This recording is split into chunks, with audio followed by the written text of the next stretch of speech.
Astronomical telescope जो हमने पढ़ा, क्योंकि इसमें जो इमेज बन रही है आप देख रहे हैं कि that image is formed by the phenomenon of refraction. कौन से उससे बन रही है?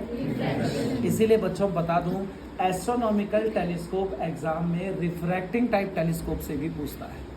ठीक है ना? किससे पूछता है? Refracting type telescope. इतना सब कुछ होने के बावजूद भी एस्ट्रोनॉमिकल टेलीस्कोप में एक ड्रॉबैक आया है।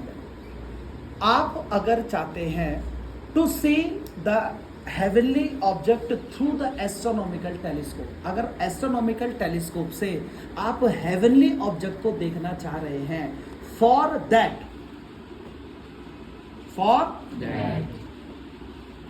The object lens of astronomical telescope must have large light gathering power and high resolving power. ये ध्यान रखना, पहले मेरी बात सुन लीजिए।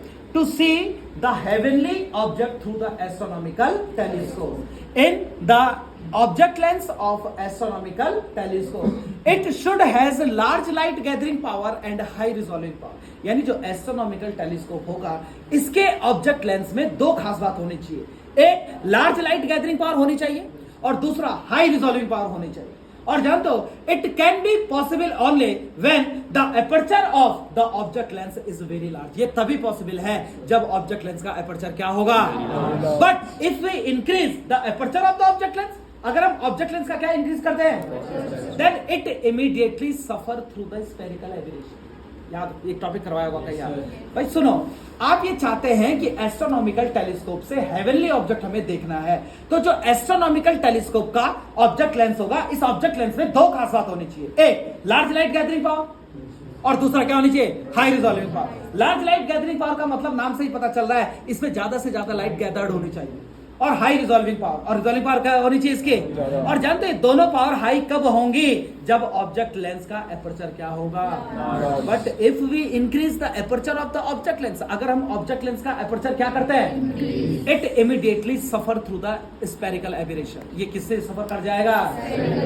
और बताइए, अगर इसके एपर्चर में बड़े होने की वजह से स्फेरिकल एबरेशन आ गया, then we can not obtain the clear image of the heavenly object. तो हमें हेवनली ऑब्जेक्ट की क्लियर इमेज नहीं। It's a drawback of astronomical telescope. ये एस्ट्रोनॉमिकल ड्रॉबैक एस्ट्रोनॉमिकल टेलीस्कोप का क्या बना? To overcome that drawback of astronomical telescope, astronomical telescope के इस ड्रॉबैक को ओवरकम करने के लिए Newton design reflecting type telescope. तब न्यूटन ने क्या डिजाइन किया था? और वो मैं आपको करवाऊंगा कल। अब क्योंकि रिफ्लेक्टिंग टाइप है, तो एक बात तो समझ में आ रहा होगा कि उसमें रिफ्रैक्शन नहीं होगा। क्या होगा? नहीं आई बात समझ? भाई सिंपल सी बात है, बात करो से। अब लाइक शेयर कमेंट सुन लो।